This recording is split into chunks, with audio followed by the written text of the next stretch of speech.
Gilberto Freire, nunca vi nada que o senhor fez. O que é que o senhor fez pelo Brasil? O que eu fiz pelo Brasil? Isto, eu venho procurando redescobrir o Brasil. Eu sou um rival de Pedro Álvares Cabral. Isso é qualquer coisa, hein?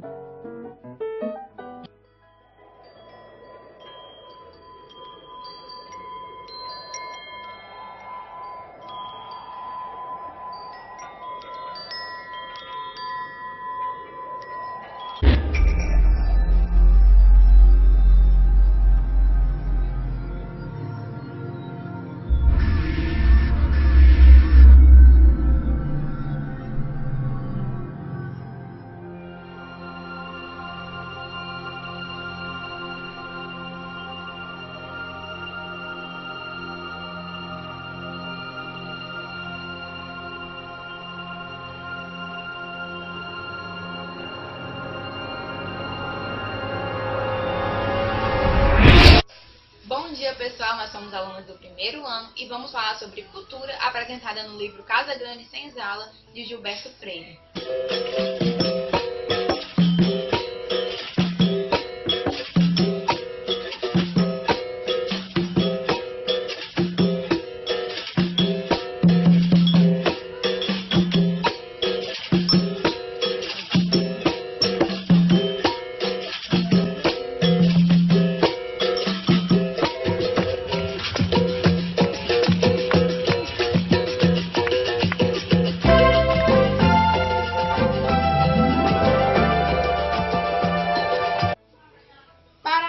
O primeiro aspecto na formação e na construção da cultura brasileira, partiremos da obra de Freire, que para muitos é considerado um divisor de águas no estudo da identidade nacional. A obra de Freire é uma marca da colonização ao homem branco e do passado colonial brasileiro. Por outro lado, Freire utiliza de 3 elementos para discutir a formação da sociedade brasileira, que é o branco, o negro e o indígena. Gilberto Freire nasceu em Recife, Pernambuco, há 113 anos. Descendente dos primeiros colonizadores portugueses no Brasil e influenciado pela avó materna, sempre teve contato com os engenhos da época. Aos 18 anos, consegue uma bolsa de estudo e vai para os Estados Unidos, onde estudou na Universidade de Colômbia. De acordo com o cineasta Nelson Pereira dos Santos, que já produziu documentários sobre Gilberto Freire, foi nos Estados Unidos que o sociólogo brasileiro teve contato com a obra de Franz Boas, que mudaria sua vida. A segunda viagem dele aos Estados Unidos, como estudante da Columbia University, ele conheceu a figura básica da formação intelectual dele, o antropólogo Franz Boas, que deu a chave para ele fazer Casa Grande Senzala. Cultura não tem nada a ver com a raça. A obra Casa Grande Senzala foi publicada em dezembro de 1933, onde Gilberto Freire destaca a importância da Casa Grande na formação sociocultural brasileira, bem como a da Senzala, que complementaria a primeira. Além disso, Casa Grande Senzala dá muita ênfase à questão da formação da sociedade brasileira, tendo em vista a miscigenação que aconteceu principalmente entre brancos, negros e indígenas. Casa Grande Senzala, para mim, foi uma resposta à seguinte indagação que eu fazia a mim próprio. O que é, afinal, o Brasil? O que é ser brasileiro? E a minha principal fonte de informação fui eu próprio. O que eu era como brasileiro, o que eu reagia a certos estímulos. Para o antropólogo Hermano Viana, estudioso da obra de Gilberto Freire, não dá para pensar no brasileiro sem pensar em Casa Grande Senzala. São elementos definidores do que a gente entende como Brasil hoje. Não dá para pensar o Brasil hoje, não dá para pensar o que é ser brasileiro hoje, sem pensar em Gilberto Freire, sem pensar em Casa Grande Senzala. Eu venho procurando redescobrir o Brasil. Eu sou um rival de Pedro Álvares Cabral. Pedro Álvares Cabral, realmente, a caminho da Índia, desviou-se dessa rota e ao que parece já baseado em estudos portugueses, identificou uma terra que veio a ser conhecida como Brasil. Mas esta terra não se autoconheceu imediatamente. Vinham sendo acumulados estudos sobre ela, mas faltava um estudo convergente, que além de ser histórico, geográfico, geológico, fosse uma confluência de todos estes e mais, um estudo social, psicológico, uma interpretação.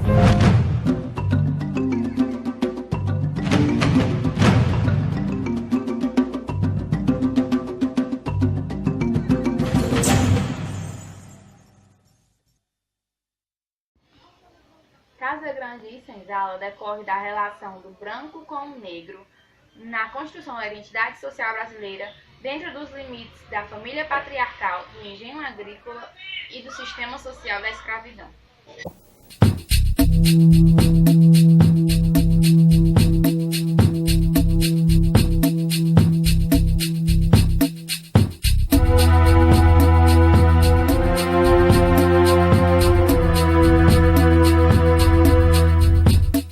O que nem o português nem o brasileiro nunca sacrificaram a interesse nenhum foi o culto faustoso de Vênus, e particularmente da Vênus Fusca.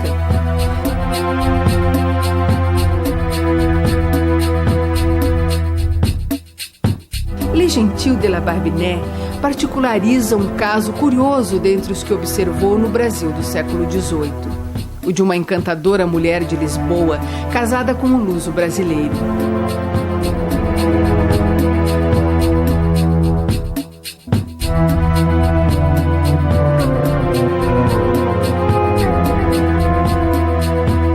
Em pouco tempo, separou-os profunda discórdia, o brasileiro desprezando a lisboeta pelo amor de uma negra que não teria merecido as atenções do mais feio preto de toda a Guiné.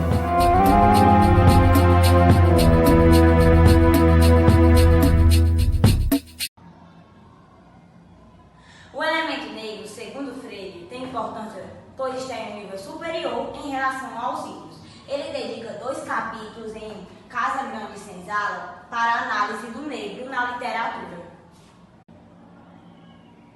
Os negros foram explorados nas lavouras de cana-de-açúcar, castigados e submetidos como coisas e não como gente.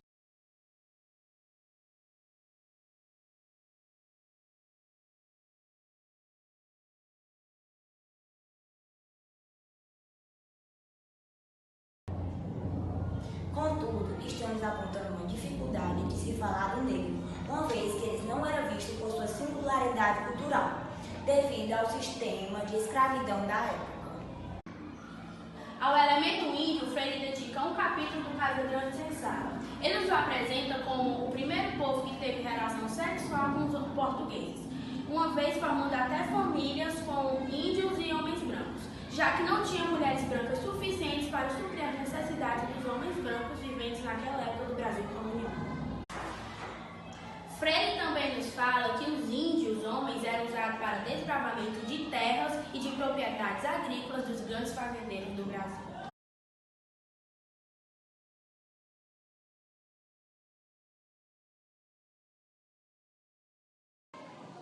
A relação do português com o índio em nosso estudo é especular e está constituída na imaginação de um eu cultural. Desta forma, o português, ao se relacionar com o índio, se recria montando uma futura semente que será uma identidade nacional brasileira. Nesta perspectiva, podemos dizer que a complexidade da cultura indígena é ignorada por si só. Os índios receberam portugueses com muita cordialidade e não imaginavam que eles mesmos iam lhe roubar as terras e suas riquezas presentes aqui no Brasil.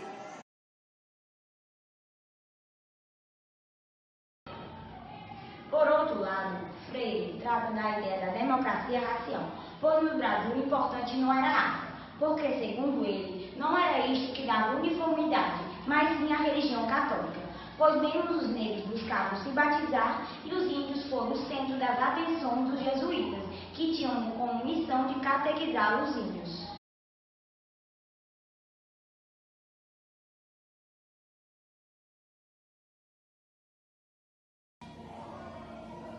A religião será no Brasil mais flexível, tentando incorporar dois elementos, negros e índios, com o ponto unificador do povo e da identidade brasileira.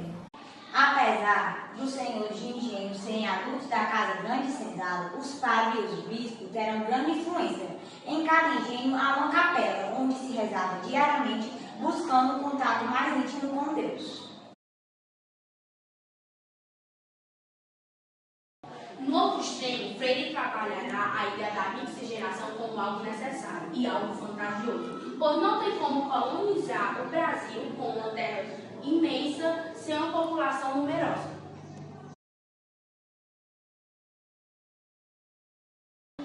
Então, era necessário que o homem reproduzisse para melhorar o número de pessoas e também para melhor se adaptar à vida nos trópicos. E foi isso que ocorreu com os índios e com os negros no engenho, formando a primeira mixigenação do Brasil.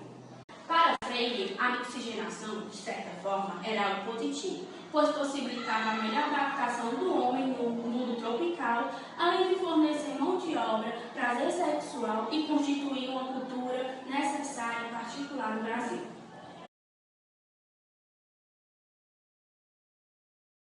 Logo, como foi dito anteriormente, a mixigenação era algo vantajoso, pois foi criado um tipo de homem brasileiro, europeu com sangue negro ou índio, ou vice-versa, e este homem brasileiro possui uma cultura própria e particular sua, com traços herdados de três culturas diferentes, europeia, indígena e africana. Os negros e os índios também tiveram grande influência nos costumes. Na culinária, os índios tiveram influência trazendo a mandioca, paçoca, farinha, amendoim e o milho.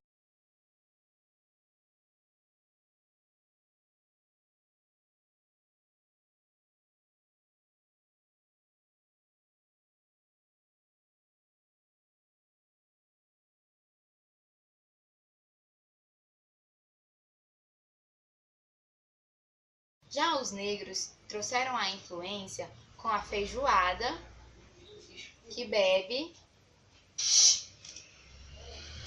farofa, malagueta e a primeira introdução do azeite de dendê.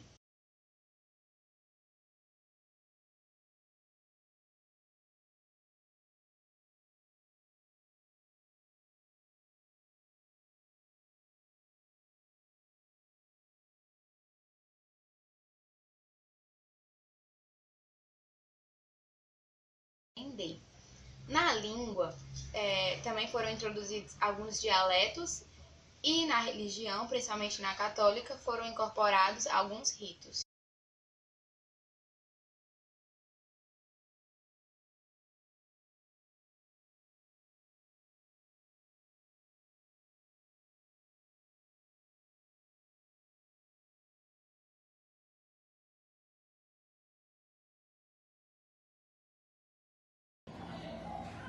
De modo geral, Freire considera que a formação brasileira tem sido um processo de equilíbrio e antagonismo. E tantas outras sendo mais profundo o senhor e o escravo, sendo que a miscigenação foi o principal apaziguador dos antagonismos. O Brasil é outro dos países com maior extensão territorial, devido principalmente ao grande poder de coesão que o poder